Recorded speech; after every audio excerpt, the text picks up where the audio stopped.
Hi, I'm Kelley Norton, your AZ Realty lady at eXp Realty. Count on me for all things Arizona real estate. Hello everyone, I am Jayson Bates, owner of Electrum Financial, where a mortgage is not just a flip of the coin.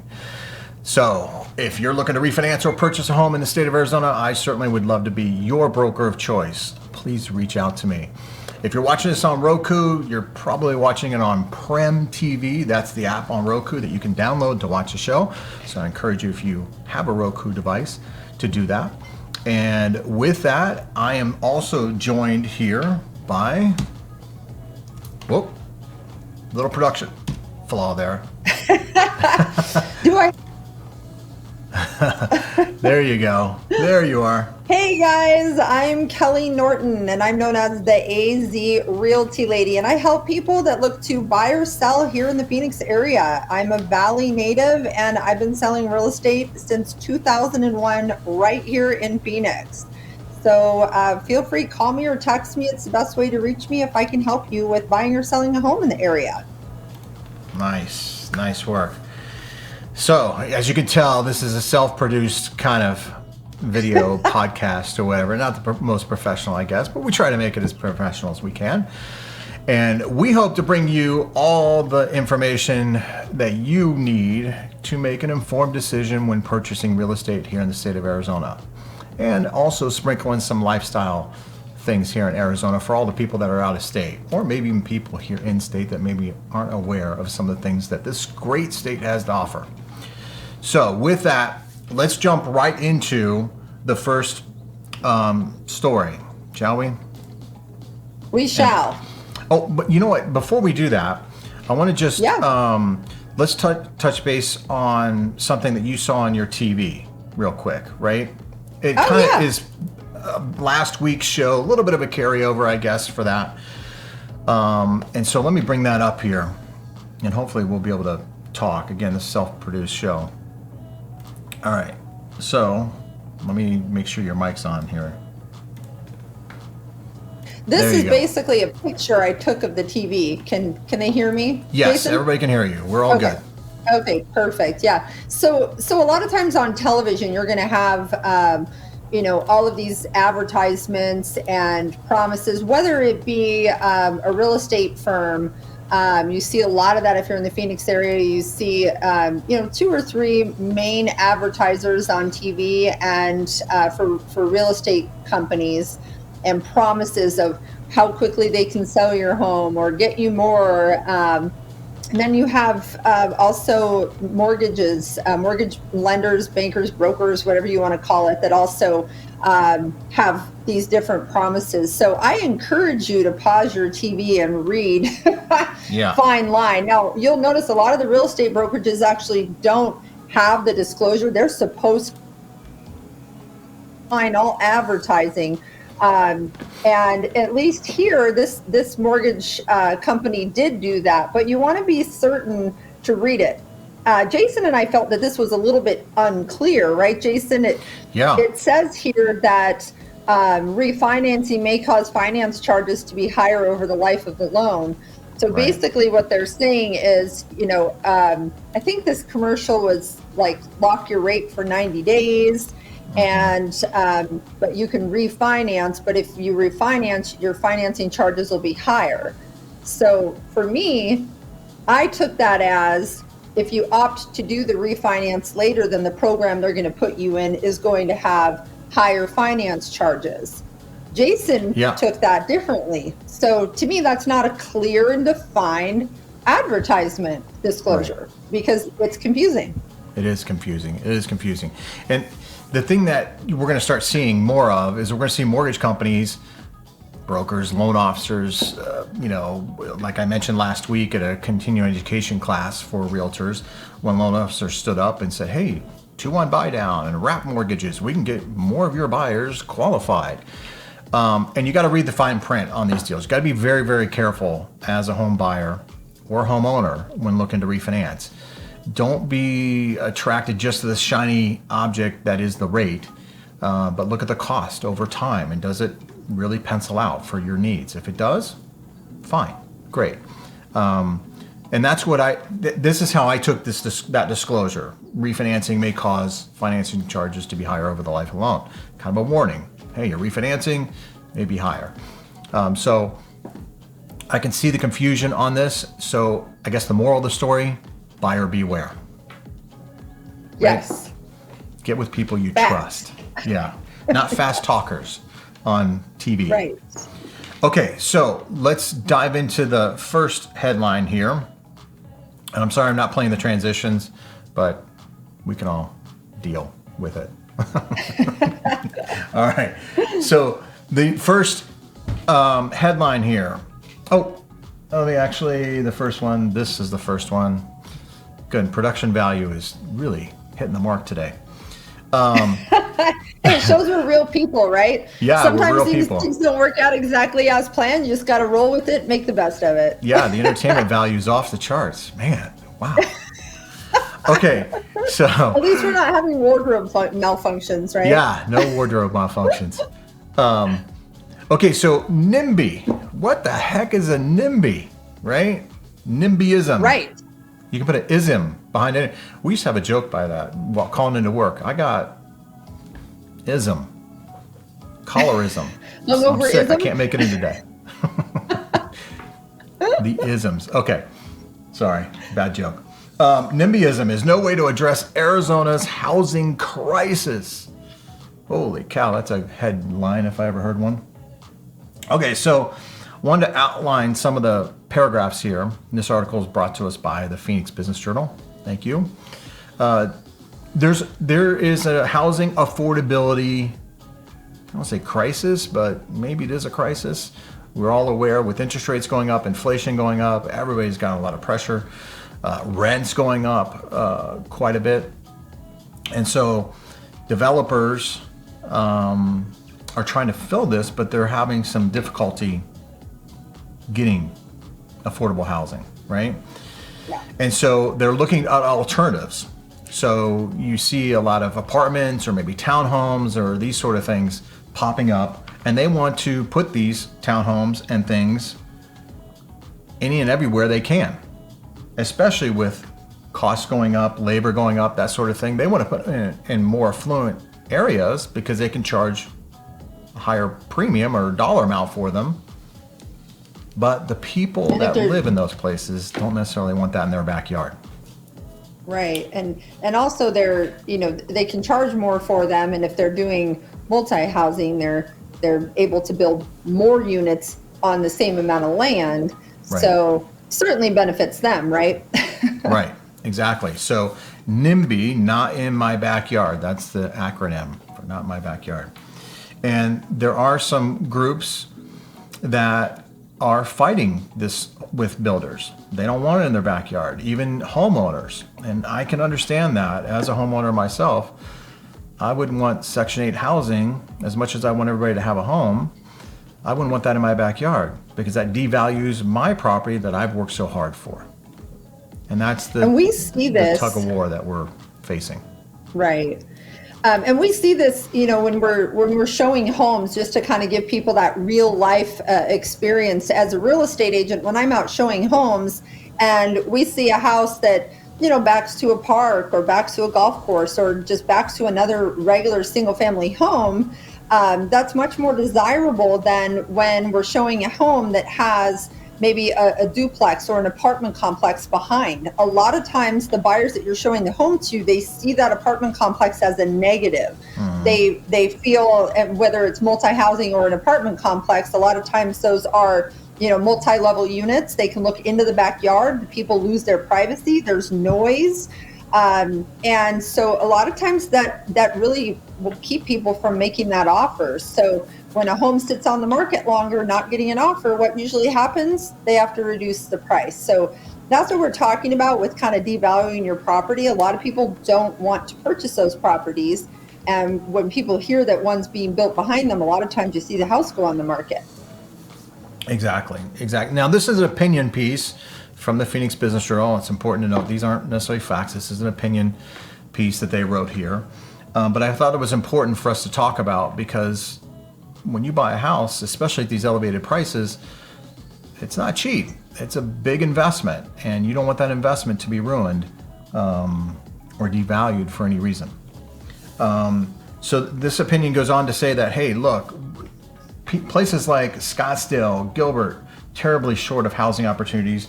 A recent housing study showed that Scottsdale is the only city in Phoenix Metro where law enforcement officers cannot afford any more than a one-bedroom apartment, and firefighters and teachers are entirely priced out.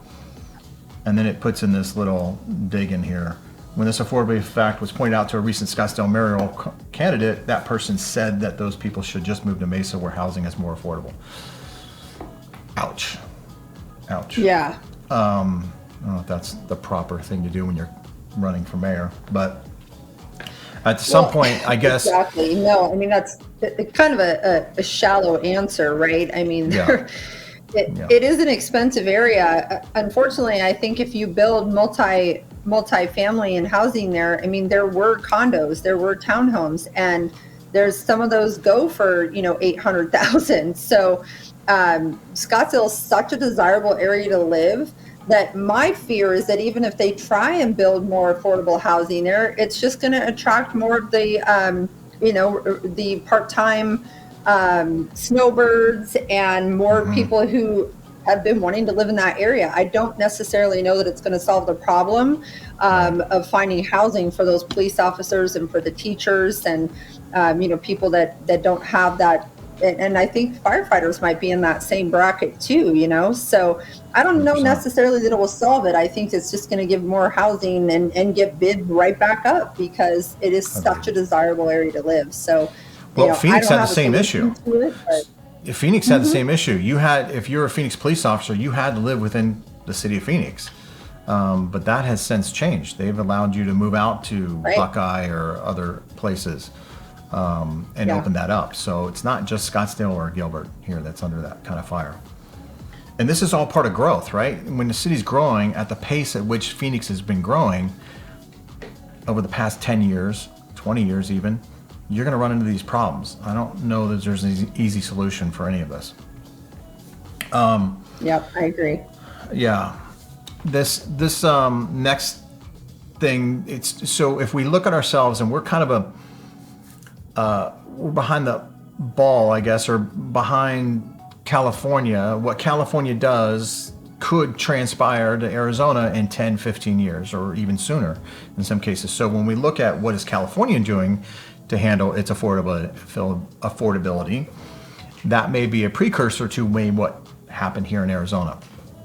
And so it's interesting that they point out here that California, under the mandate of the governor, I'm not sure what that means, mandate, created accountability for an enforcement unit.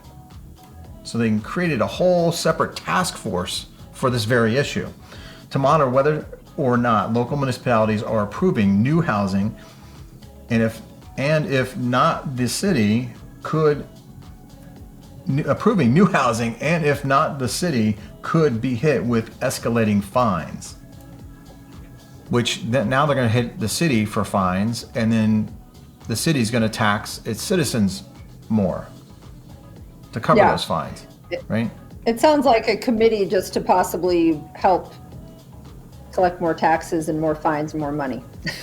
Yeah, and even it doesn't name the city or legislator here, but one California legislator even put forth a bill that would have forced to allow 4 to 8 unit story buildings within a mile of rail stations or bus stops, regardless of local rules. Now, in Arizona, and you can maybe speak to this a little bit here, Kelley, in certain areas of Phoenix, you can't build above a certain number of stories because you ruin the views of Camelback Mountain or, other viewpoints here in the city. So correct. I think Trump even tried to build a little mini Trump Tower down on Camelback at one time, and they said, nope, sorry. So this was interesting that they're going to force these things kind of in people's faces. I think they force a lot of things in California. Yeah. We have so many people moving here that are just sick of that. So I truly hope that doesn't happen here. Right.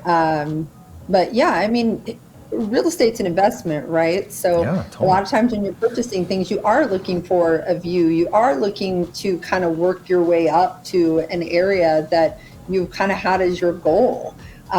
You start in one spot and kind of aspire to be in another area. And Right. so if you have this 8-story unit that's now blocking these views that people aspire for, what is that going to do? You know, people Right. might not want to pay for those premium properties. You may not attract certain incomes to the area that really help the economy. I mean, there's different ways to look at it, right? Yeah. I don't see it as a bad thing, really. I mean, forcing cities, yes, I see that as a bad thing. But letting it Yeah. organically kind of happen, what's wrong with that? Right. If Scottsdale doesn't Yeah. have affordable housing, then why is that a problem? Go, Right. you know, if you work and you're affluent and you want to live in, does Beverly Hills have affordable housing? Does Martha's Vineyard Yeah. have, you know, some of these affluent areas? No. So I don't see that that's a problem. But now the opinion piece goes on to say here, unless the city councils of the Phoenix Metro wake up and see how their anti-housing policies, the rhetoric, man, oh my God, strong policies are pushing our state over a cliff. Wow. Strong words. A similar action like California's SB 9 will be the result, and our state legislator steps in to solve the problem that they themselves cannot solve. So basically, we'll make a law to force everybody. And that's what he's basically saying here. He might be right. I hope not, but he might be right. I Yeah. hope that isn't the case. I thought that was kind of interesting to see with the affordable housing situation. Yep, I've always absolutely. said, we don't need more down payment assistance. We don't need any more of that kind of stuff. We need more affordable housing, right? And the way to do that, in my opinion, is take some of the money, incentivize some of the builders to build more affordable housing. Give the chance of homeownership. You roll that equity into the next home and the next home, and before you know it, you're living in Scottsdale. Mm-hmm. But Yep, do I know? exactly. Everybody What wants I the noticed first too, a house in lot of the Scottsdale. new builders are giving so many options for these elaborate upgrades. So Yeah. their base price really isn't that bad. But by the time a lot of these people upgrade their home to what they're seeing on HGTV and everything else, it's $100,000 more. So, you know, I think there is ways for people to get it a little bit more affordable, maybe not having to have their first home be blinged out like HGTV, but that's what we've become accustomed to seeing, and that's what Yeah. everybody wants. So, I want you know, there subway has tile. to be, I want to pay 300 a square foot for it. Okay. right. And I always educate my buyers too that, you know, these builders, if you're getting an upgrade through the builder, most of the time they are getting some type of an incentive off of this contractor, so they're getting a percentage.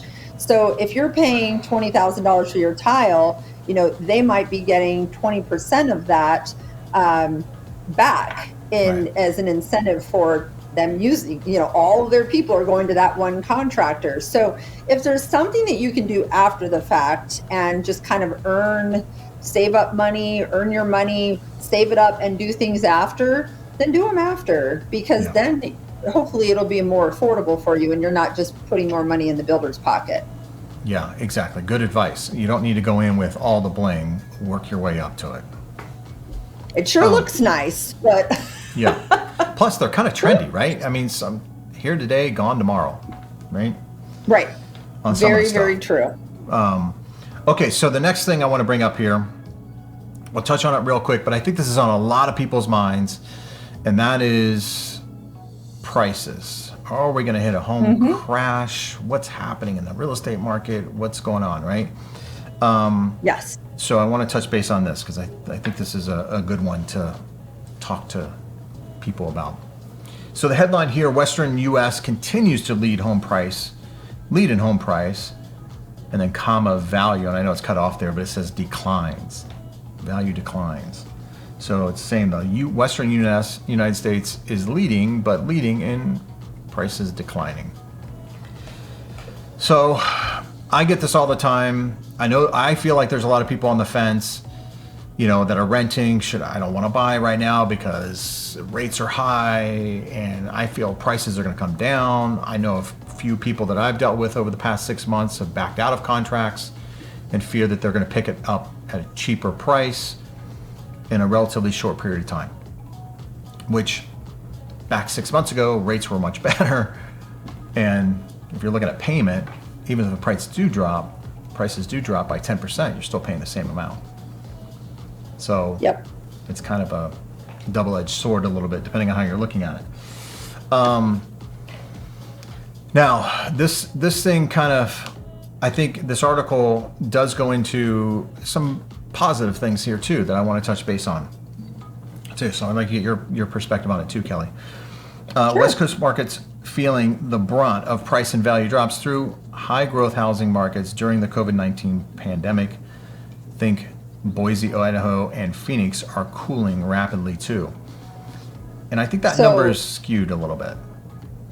Yes, and just to pause right there on that. Yeah. So if you think about, Boise, Idaho, and Phoenix, so Boise became this hot spot over the last few years. So many people wanted to move there. Phoenix is a hot spot for investors, and that's what people have to understand, is that we have these iBuyer type companies that purchased a bunch of homes. They would buy them even above value a little bit, and now they are dropping their prices drastically. The rest of the market's not really doing that, but a lot of these iBuyer companies are really selling their homes for so much less. And when I say so much less, guys, I've seen them on $500,000 homes, $80,000 reduced. So, and even $100,000. My husband's an appraiser, and he's seen them as well. So you're definitely seeing, and with this iBuyer, and I can say this, Open Door is a really big iBuyer in a lot of these different cities. And so when you have that happen, and now they have all this inventory because the rates went up a lot faster than they thought, they're dropping these prices. But that's not the entire market. That's just a little pocket of the market. But it's kind of making those numbers seem, I think, worse than they really are. I agree, 100%. 100%. Now, the next paragraph here, it says, once we hit spring, we'll likely see some home value appreciation picking back up, but very slight compared to where we were during the pandemic. Batchard continued. We're likely going to see things level out longer term, maybe 0% growth before going back to the 3 to 5% typical long-term growth. Now, what's interesting about that comment is she's mentioning next spring. And I think Phoenix is a little unique in the country. We've got a lot of jobs coming here. I mean, a lot of jobs coming here. So, as I've always said, as the jobs go, so does housing. If job market is strong, housing is going to be pretty strong. So I think Phoenix is going to be in a little bit of a bubble. Plus, our neighbors aren't doing as well as we are as far as states go. So that's still got the migration kind of factor going on here. So with that being said, and people having low interest rates, a lot of equity, they're not putting their houses on the market, builders aren't building a lot of homes right now, there's going to be supply issues, as mentioned in the previous article. It's going to keep these prices elevated, I think, for quite some time. So I think the number that Kelley mentioned there is a big part of that. Now, we do rank, according to this, we rank number 7 in Western cities, or I guess in the country, because Florida's not a Western city, is it? Yeah. So I don't know how that made that mark there, but Yeah. it basically just saying the Western cities are the ones leading the charge here, 8 through 1. And devaluation, I guess, but it's not even really devaluation, I don't feel.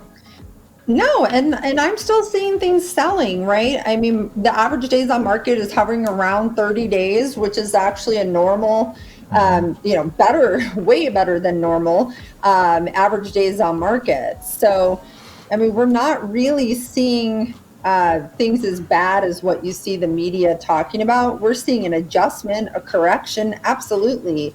Things used to sell in a day, and they used to have 12 offers. Now things, I just listed a property that's in an area called Casa Grande. That's not in the Phoenix metro area. It's quite a drive out. It's a week in on the listing, and I'm being told I'll have an offer today.